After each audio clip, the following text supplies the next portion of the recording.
मित्राला पैशाची गरज असल्याने मी त्यांना पैसे देण्यासाठी त्यांच्या घरी गेलो, पण माझा मित्र काही कामाने दुसऱ्या शहरात गेला होता.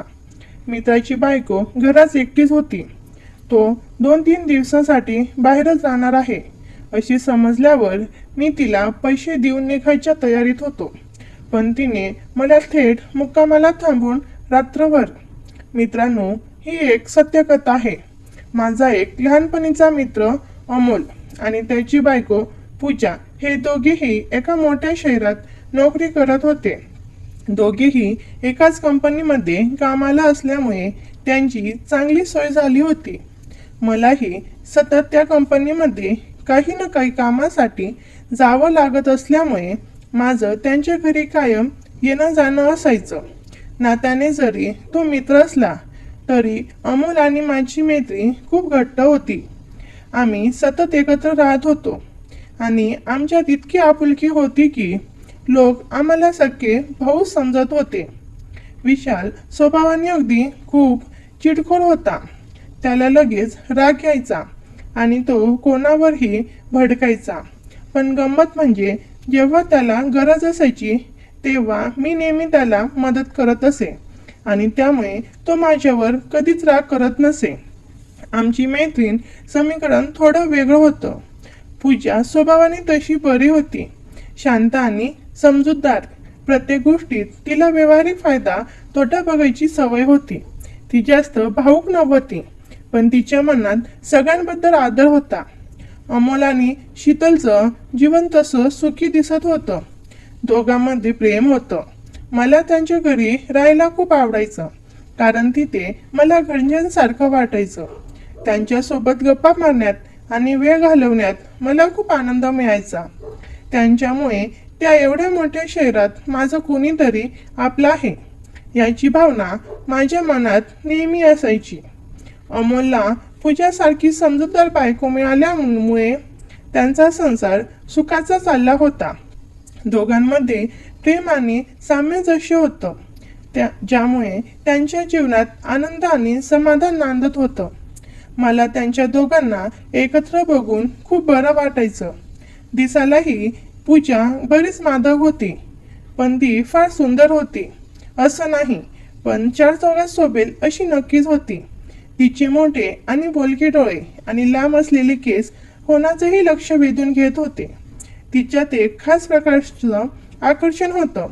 एकदा अमोलला त्याच्या कंपनीने ट्रेनिंगसाठी दुसऱ्या शहरात पाठवलं, पण पूजाचं माहेर दूर असल्यामुळे तिला कंपनीमधून सुट्टी मिळत नसल्यामुळे तिला एकदाच थांबावं लागलं.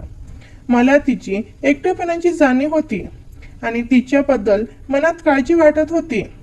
नेमकं त्याच वेळेत मलाही त्या शहरातही कामासाठी मुक्काम करावा लागला. आता अमोल घरी नाही म्हटल्यावर मला त्याच्या घरी मुक्काम करणं योग्य वाटलं नाही. मला असं वाटलं की तिच्या एकटेपणात तिला आणखी असुरक्षित वाटू शकतं.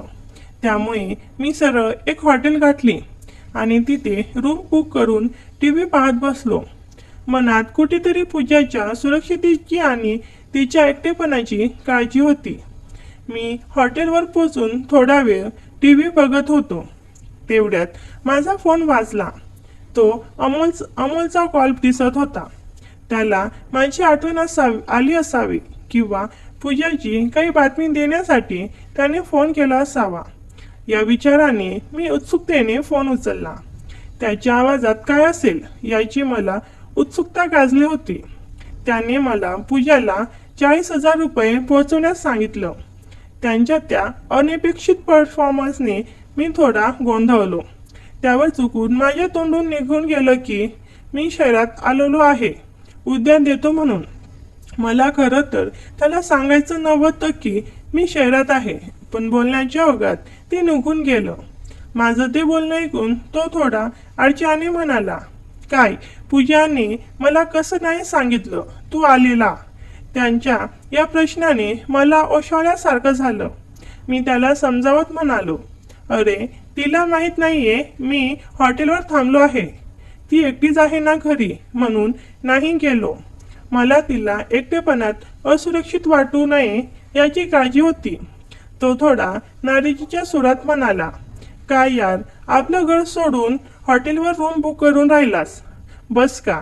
त्याच्या त्या बोलण्यात एक प्रकारची हक्काची नाराजगी होती. मी त्याला समजवण्याचा प्रयत्न करत होतो. अरे, बरोबर नाही वाटत तसं. तू असताना वेगळी गोष्ट असते. तो थोडा हसून म्हणाला, आलास मोठा शहाणा. उद्या चुपचाप घरी जा. ठेवतो आता. सकाळी लवकर उठायचं आहे. त्याच्या त्या आदेशवाचा विनंतीने मी थोडा विचार करत म्हणालो, ठीक आहे, बघतो उद्या. Good night. आणि मग फोन ठेवला. दुसऱ्या दिवशी तसं जास्त काही काम नव्हतं. पण आता अमोलने हे नवीन काम माझ्या काळात टाकलं होतं. खरं तर पैसे द्यायचे काही नव्हते, पण एवढ्या लांब 25-30 किलोमीटर जायचं माझ्या जीवावर आलं होतं. मला वेळेचा आणि प्रवासाचा कंटाळा होता. पण पूजाने सांगितलं होतं आणि पूजा एकटी होती, त्यामुळे मला जावं लागणार होतं हे मी जाणत होतो. मनात थोडा नासुकीचा भाव होता, पण कर्तव्य भावनेने मी तयारी करत होतो. दुसऱ्या दिवशी मी पूजाला फोन केला तर तिच्याकडे गाडी नव्हती, त्यामुळे तिला माझ्या हॉटेलच्या रूमवर यायला बराच वेळ लागणार होता. मला उगाच तिला त्रास द्यायचा नव्हता आणि अमोलने पैसे तिच्यापर्यंत पोचवायला सांगितले होते. शेवटी जाऊन यावं असं ठरवलं आणि मी तडक अमोलचा रूम गाठलं. तिने दरवाजा उघडला. तिच्या चेहऱ्यावर थोडी ओशाळेपणाची भावना दिसत होती. ती म्हणाली, माफ करा ह, माझ्यामुळे तुम्हाला उगाच एवढ्या लांब यावं लागलं. तिच्या त्या प्रेमळ बोलण्याने माझा कंटाळा कुठल्या कुठे पळून गेला. मी घरात शिरत हसून म्हटलं, आज तरी येऊ दे मला. ती मला म्हणाली, बसा, चहा घेता की कॉफी? मी कॉफी म्हणालो. असं म्हणून ती किचनमध्ये जाऊ लागली. मी तिला कुतूहलाने विचारलं, कुठे बाहेर जाणार आहेस का? ती म्हणाली, अहो, ते मागे हफ्त्याने मोबाईल घेतलं होतं, त्याचा शेवटचा हप्ता भरून सोनं आणायचं होतं. पण आता फोन केला तर ते म्हणाले उद्या या. आतून तिच्या बोलण्यात थोडी नाराजी जाणवत होती. मी तिला समजावत आणि हसवत म्हणालो, अच्छा, पूजा, स्वयंपाक वगैरे काही करू नको. मी चहा घेऊन लगेच निघेन. मला तिला जास्त वेळ त्रास द्यायचा नव्हता आणि माझं काम झालं की मला परत जायचं होतं. पण तिच्यासोबत बोलताना मला अनोखा आनंद येत होता, हे नक्की. माझं निघेन म्हणणं ऐकून ती थोडी निराश झाली आणि किचनमधूनच म्हणाली, म्हणजे तुम्ही आज थांबणार नाही का इथे? ॲक्च्युली मला यायचं होतं गावाकडे. मला वाटलं तुमच्यासोबत जाता येईल. मयूरचं लग्न आहे ना परवा. तिच्या त्या अपेक्षेच्या बोलण्याने मला थोडं गिल्टी वाटलं. मला तिच्या गावाला जाण्याची इच्छेबद्दल आणि मयूरच्या लग्नाबद्दल आठवण झाली. खरं तर मी तिला सोबत घेऊन जाऊ शकलो असतो. तिच्या निराशेचा सूर ऐकून मी तिला आश्वासन देत म्हणालो, अरे हो, मग थांबेन मी आजच्या दिवस, पण जेवण नकोच. उद्या सकाळी येईन मी घ्यायला तुला. माझं सकाळी येईन म्हणणं ऐकून ती कुतूहलाने म्हणाली, सकाळी येईन म्हणजे कुठे राहणार? लॉजवर. सकाळीच अमोल ऑर्डर देत मला. तिच्या त्या काळजीभऱ्या प्रश्नाने मला आश्चर्य वाटलं. अमोल तिला का ओरडला असेल याचा विचार माझ्या मनात आला. अमोलच्या ओरडण्याबद्दल ऐकून मला थोडी काळजी आणि राग दोन्ही आला. तो तिला का ओरडला असेल हे मला समजत नव्हतं. मी तिला सहानुभूतीने विचारणार होतो, पण तिने लगेच पुढचं वाक्य बोलून विषय बदलला. तिच्या बोलण्यातून मला जाणवलं की ती एकटी आहे आणि तिला कुणीतरी आधार देणारं हवं आहे. तिला माझ्यासोबत गावाला जायचं होतं आणि तिच्या मनात तिच्या भावांच्या लग्नाची उत्सुकता होती. अमोलने ओरडण्याचं ऐकून मी थोडा विचार करत म्हणालो, बघू, एकतर तुमच्या फ्लॅटला बेडरूम नाही. मला तिच्या एकटेपणात तिला अधिक असुविधा होऊ नये याची काळजी होती. ती माझ्या बोलण्यावर हसून म्हणाली, अहो, हा मिळालाय तेच नशीब. आणि 2 लोकांना कशाला हवं मोठं घर? तिच्या त्या समाधानी बोलण्याने माझं मन थोडं शांत झालं. मी तिला समजावत म्हणालो, तसं नाही ग, तुम्ही दोघेही मला इथे जायला सांगताय म्हणून म्हटलं. मला त्यांच्या आपुलकीची जाणीव होती, पण मला त्यांना जास्त त्रास द्यायचा नव्हता. ती हसत म्हणाली, अहो, आता पण तर दोघंच आहेत ना. हात तिच्या त्या सहज बोलण्याने वातावरणाला तणाव थोडा कमी झाला. मी तिला म्हणालो, पूजा, एक काम कर, कॉफी तूच घे आता, मी झोप काढतो एक. रात्री झोप नाही झाली व्यवस्थित. असं म्हणून मी बेडवर पडलो. ती माझ्याकडे बघून हसली आणि बाहेर आली. मग थोड्या वेळाने ती परत आली आणि म्हणाली, मी पण पडणारच होते. रात्री लाईट नव्हती, माझी पण झोप झाली नाही. असं म्हणून तिने बेडशेजारीच गादी अंथरली. मी डोळे हलके उघडून ती काय करते ते पाहत होतो. ती वाकून गादीवर बेडशीट घालत होती आणि तिची ती शांतपणे काम करण्याची पद्धत बघून मला बरं वाटत होतं. तिने गुलाबी रंगाची सुंदर साडी नेसली होती. गादीवरील बेडशीट व्यवस्थित करण्यासाठी ती गुडघ्यावर बसून वाकली आणि त्या अवस्थेत ती खूपच मनमोहक दिसत होती. तिच्या साडीचा रंग तिच्या गोऱ्या रंगाला अधिक उजळत होता. तिने बेडशीट व्यवस्थित केलं आणि मग उशी घेऊन हलकीच पाठ टेकली. तिच्या चेहऱ्यावर थकवा जाणवत होता. थोड्याच वेळात ती शांतपणे झोपली आणि मी तिला न्याहाळू लागलो. तिच्या चेहऱ्यावरचं निरागस हास्य आणि झोपलेलं शांत रूप बघून माझं मन शांत झालं. नकळत मी बेडच्या अगदी कडेवर सरकलो आणि पलाथा झोपून माझा एक हात मी खाली सोडला. मला असं वाटत होतं जणू काही ती मला जवळ येण्याचं निमंत्रण देत होती. माझं मन एका अनोख्या विचाराने भारलं गेलं, पण तरीही मला खात्री करून घ्यायची होती.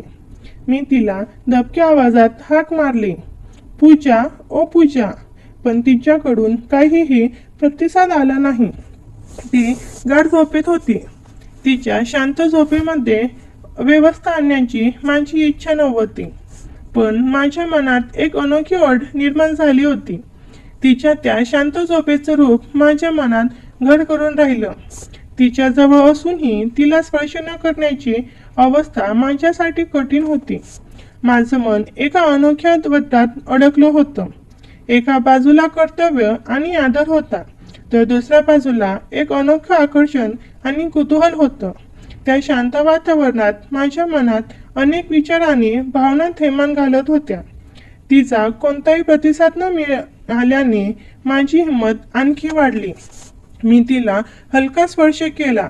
तिच्या हाताला स्पर्श करून पाहिला, तरीही ती जरा सुद्धा हलली नाही. तिच्या त्या निष्क्रियतेने माझ्या मनात शंका निर्माण झाली. खरंच ती झोपली आहे की? माझ्या मनात एक विचित्र विचार आला आणि मी लगेच माझा हात बाजूला घेतला. योगायोग होता की ती खरंच गाढ झोपली होती हे मला नक्की माहीत नव्हतं, पण मी हात बाजूला घेताच तिने विरुद्ध बाजूला तोंड केले. तिच्या त्या अचानक हालचालीने माझं मन गोंधळलं आणि मग ती झोपलेल्या स्वरात म्हणाली, ती गादी खराब आहे, पाठ अवघडेल तुमची, तुम्ही झोपा खाली, मी वर झोपेन. तिच्या त्या अपेक्षित नसलेल्या बोलण्याने मला वाटलं की ती जागीच होती आणि म्हणूनच ती असं बोलत होती. मला थोडं ओशाळल्यासारखं वाटलं. मी उगाचच काहीतरी वेगळा विचार करत होतो. तिच्या सरळ आणि स्पष्ट बोलण्याने माझ्या मनातील चुकीची भावना दूर झाली. म्हणून मी मुकाट्याने उठलो आणि तिच्या जवळ खाली कसाबसा झोपलो. खाली झोपल्यावर मला तिच्या जवळ असण्याचा एक वेगळा अनुभव आला. तिच्या श्वासांचा आवाज आणि तिचे शांत झोपेचं रूप माझ्या अगदी जवळून जाणवत होतं. माझ्या मनात तिच्याबद्दल आदर आणखी वाढला. त्या दिवशी आम्ही दोघेच एकाच खोलीत जवळ आलो होतो, पण कदाचित ती माझ्याशी बोलून लगेच झोपली असावी, कारण मी खाली येऊन सुद्धा ती काही तिथून उठली नाही. तिची पाठ माझ्याकडे होती.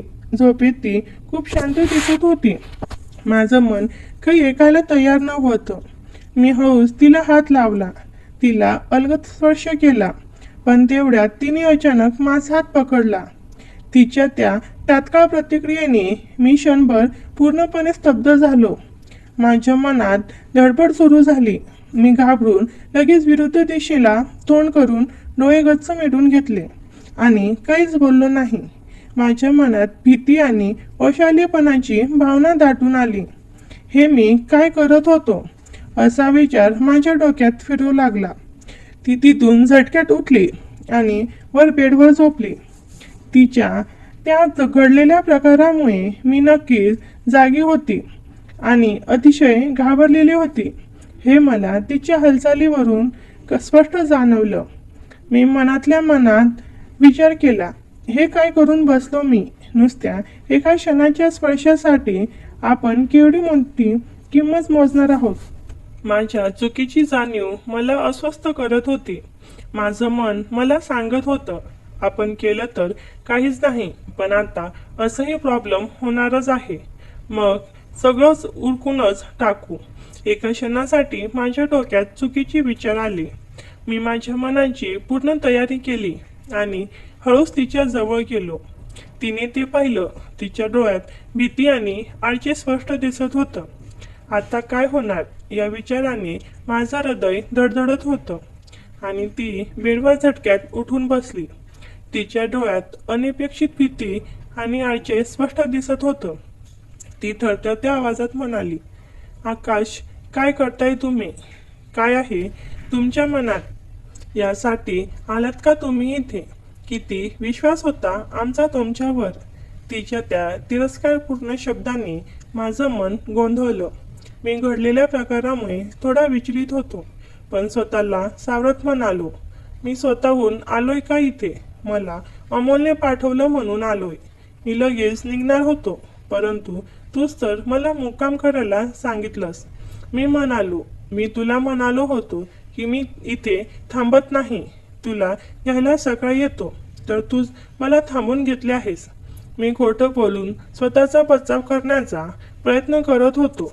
मी पुढे आत्मविश्वास दाखवत म्हणालो, आणि तसं पण माझा विश्वास आहे तुझ्यावर. तू कोणालाही काही बोलणार नाहीस.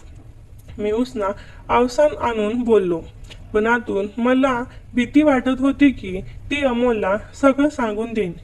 ती दुःखी स्वरात म्हणाली, हो, चुकलंय माझं. तिच्या त्या प्रश्नार्थक शब्दांनी माझ्या मनात एक चुकीची भावना निर्माण झाली. मी हसून उठलो आणि बेडवर तिच्या शेजारी बसत बोललो, मग चुकीची शिक्षा भोगायला तयार हो आता. माझ्या त्या निर्लज्ज बोलण्याने ती आणखी घाबरली. ती रागाने म्हणाली, शी, काय बोलताय तुम्ही? थोडा तरी विचार करा. तिच्या त्या तिरस्कारपूर्ण बोलण्याकडे दुर्लक्ष करत मी जवळ सरकलो आणि म्हणालो, हे बघ, मला जबरदस्ती वगैरे करण्यात इंटरेस्ट नाहीये बिलकुल. कशाला स्वतःला त्रास करून घेतेस? त्यापेक्षा त्याची मजा घे, एन्जॉय कर ना. मला कुठून एवढं सामर्थ्य आलं कुणास ठाऊक. तिने तिचं तोंड हाताने लपवलं आणि हुंकी देऊ लागली. तिच्या त्या दुःखी अवस्थेने क्षणभर माझ्या मनात गिल्टी फिलिंग झाली, पण माझ्या इच्छेपुढे ती भावना टिकली नाही. मी तिचा हात हातात घेतला तशी ती गिरगिऱ्या स्वरात म्हणायला लागली, नको ना भाऊजी, प्लीज. ती रडवेलेल्या चेहऱ्याने माझ्याकडे पाहत विनवणी करत होती. तिच्या डोळ्यातले अश्रू बघून क्षणभर माझं मन थरारलं, पण माझी इच्छा इतकी वाढली होती की मी स्वतःला थांबवू शकलो नाही. पूजा, का उगाच विरोध करत आहेत? मी तिला जवळ ओढत म्हणालो. तिला हुंदका देत अनावर झाला आणि ती ओढून रडू लागली. तिच्या त्या असहाय्यतेने माझ्या मनात एक क्षणभर गिल्टी फिलिंग आली. तिचं ते रडणं बघून मी तडक उठलो आणि रागात म्हणालो, ठीक आहे, निघतो मी मग. आजपासून परत इथे येणार नाही. माझ्या त्या अचानक बदलाने ती आळच्याने माझ्याकडे पाहू लागली. ती डोळे पुसत म्हणाली, असं का करताय तुम्ही? आम्हाला तुमच्याशिवाय कुणाचा आधार आहे? अमोलला आणि मला किती अडचणीमधून मदत केली आहे तुम्ही. तिच्या त्या भाऊक बोलण्याने माझं मन थोडं नरम पडलं. मी रागात हसून बोललो, हा, मी तुमच्या सगळ्या गरजा पूर्ण करायचा ठेकाच घेतला आहे ना. माझ्या त्या तिरस्कारपूर्ण बोलण्यावर ती केविलवाण्या स्वरात म्हणाली, अहो, पण मग त्याबद्दल हे कसं वाटतं? मी काय तशी आहे का? तिच्या त्या दुखी स्वरात आणि असहाय्य शब्दाने माझं मन गोंधळलं. मी तिला समजवण्याचा प्रयत्न करत म्हणालो, काय बोलतेस तू हे? आज मी तुझ्या जवळ आलो ते फक्त मला राहवलं नाही म्हणून. मी येताना काही असं करायचं म्हणून ठरवून आलेलो नव्हतो. तुझ्या शेजारी झोपल्यावर मला राहवलं नाही. माझ्या त्या खोट्या आणि कमजोर पचावावर ती विश्वास ठेवणार नव्हती हे मला माहीत होतं. ती दुःखी स्वरात म्हणाली, हो, पण मीही उत्तेजित झालोच होतो, म्हणून तर मी सुरुवातीला विरोध केला नाही. पण हे चुकीचं नाही का? तिच्या त्या बोलण्याने मला काय बोलावं हे सुचेनासं झालं. मी हौस म्हणालो, काय चुकीचं आहे त्यावर ती मान खाली घालून ओसाळल्या स्वरात बोलली, मी तुमची पत्नी नाहीये. तिच्या त्या सरळ आणि स्पष्ट बोलण्याने माझ्या डोक्यात प्रकाश पडला. मी तिच्या बोलण्यावर भाव होऊन म्हणालो, तुला हॉस्पिटलमध्ये नेताना आणताना, तुला किराणा आणून देताना, तुला जॉबला लावताना, तुझ्या शॉपिंग बॅग उचलताना कोण असतं तुझ्यासोबत? मीच ना. माझ्या त्या हक्काच्या प्रश्नावर ती निरुत्तर झाली. तिच्या चेहऱ्यावर गोंधळ आणि कृतज्ञता दिसत होती. ती हळूच बोलली, मला काही कळत नाहीये. तिच्या त्या बोलण्याने मी तिला समजावत म्हणालो, ठीक आहे ना, मी नाही जबरदस्ती करत तुला. असं म्हणत मी बॅगमधून 50,000 रुपये काढून टेबलवर ठेवले. जातो मी आता, असं म्हणत मी बॅग खांद्याला अडकवली. तसं ती म्हणाली, थांबा, असं नका करू, आम्हाला गरज आहे तुमची. तिच्या त्या विनंतीने माझं मन पिवटून निघालं. मी दुःखी होऊन म्हणालो, मी एवढा नीच नाहीये पूजा. मी यापुढेही जेव्हा तुम्हाला गरज पडेल तेव्हा तुम्हाला सपोर्ट करणारच. पण मी माझ्या या सुखासाठी तुम्हा दोघांना मदत करत नव्हतो. तसं असतं तर काल हॉटेलवर जाण्याऐवजी थेट इथे चालू असतो.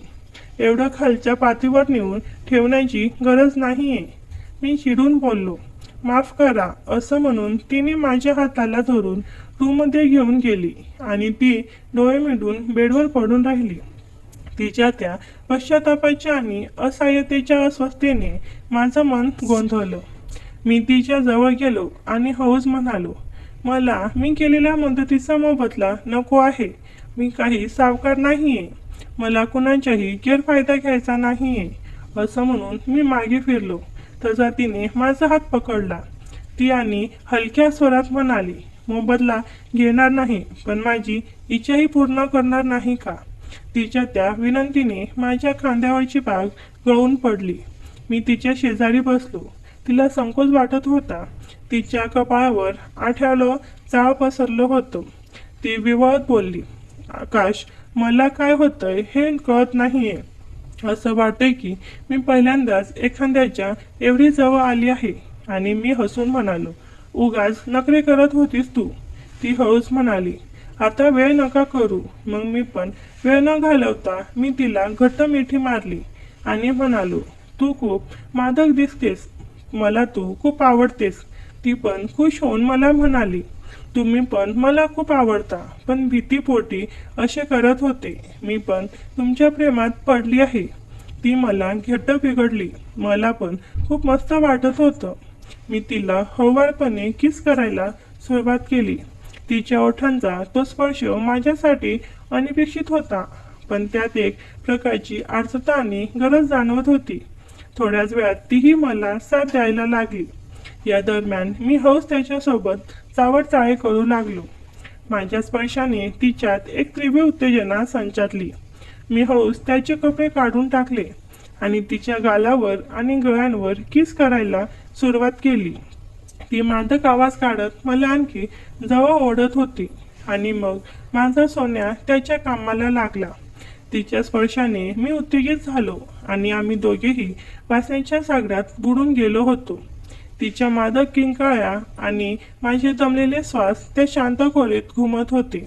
आम्ही दोघेही त्या क्षणाचा मनसोक्त आनंद घेत होतो आणि एका नव्या आणि रोमांचक अनुभवाच्या दिशेने प्रवास करत होतो. माझा सोन्या आपलं काम करत होता आणि मी तिला तिच्या प्रत्येक भागावर हळूवारपणे किस करून आणखी उत्तेजित करत होतो. तिच्या चेहऱ्यावर वासनेची लाली पसरली होती आणि ती अधूनमधून मादक आवाज काढत होती.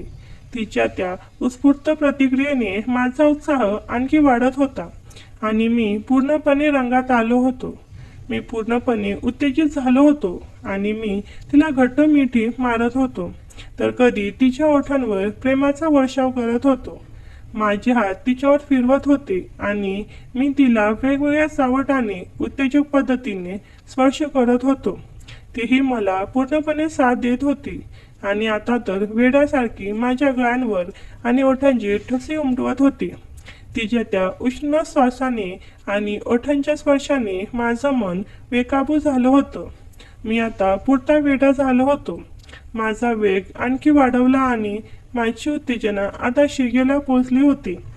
माझ्याही तोंडातून आता मादक आवाज निघत होते आणि ती आणखी जोरदारपणे किस करत तिच्यासोबत रमून गेलो होतो. माझा वेग जसा जसा वाढत होता तसा तसा तिचा श्वास अधिक जलद होत होता आणि तिची पकड माझ्यावर आणखी घट्ट होत होती.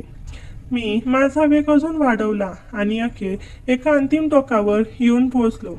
तिच्याशी चावडचाळे करत मी तिला करत होतो आणि ती पण त्या असीम आनंदाच्या क्षणात पूर्णपणे हरवून गेली होती. तिच्या डोळ्यात एक वेगळीच चमक दिसत होती आणि तिच्या चेहऱ्यावर तृप्तीचे भाव स्पष्टपणे जाणवत होते.